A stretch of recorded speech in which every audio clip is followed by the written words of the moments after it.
જો આ છે ને આખી વાર્તા છે, તમને આખી વાર્તા કરી દઉં.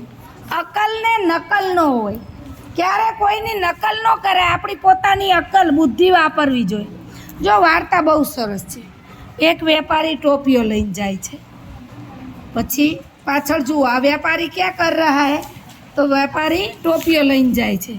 એના પછી व्यापारी टोकरी कहाँ रखता है, तो झाड़नी नीचे, बराबर ने.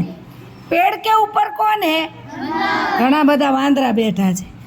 બંદરો ને ટોપીઓ કો ક્યાં કિયા, હા વેપારીએ જેવી ટોપીઓ મૂકી એવી બધાએ લઈ લઈ પહેરી લીધી. હવે વેપારી શું કરશે કે હવે મારે ટોપીઓ કેમ લેવી, તો જોજો નકલ કરશે, જોજો. એટલે બંદરે એની નકલ કરશે. જો વેપારીએ શું કરી, પોતે ટોપી એક પહેરી અને પછી લઈ ફેંકી દીધી.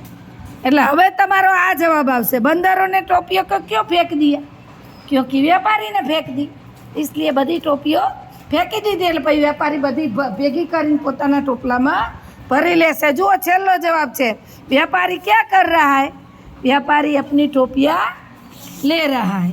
પછી આ પણ છે, જુઓ ચિત્ર જોઈને 5 વાક્ય લખો, તો એ તમારે લખવાના છે. પછી આ બધા સંખ્યા જો કાઉન્સમાં ઉપર આપી છે ને, એનું આપણે જો કોયડો બનાવવાનો છે. પેન્સિલ લાવ, એક બતાવું તમને, પેન્સિલ લાવ. જુઓ 26 લખ્યું છે, તો અહીંયા 26 છે, દેખાય છે.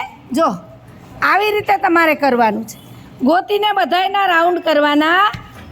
અત્યાર નથી કરવાના, કાલે આ હિન્દી પૂરીને આવવાની છે ને, આ મૂકી દેવાની છે ને, હું સહી કરીશ અને નીચે પાછા લખવાના છે એ શબ્દો, બરાબર. 1 મિનિટ હો બેટા.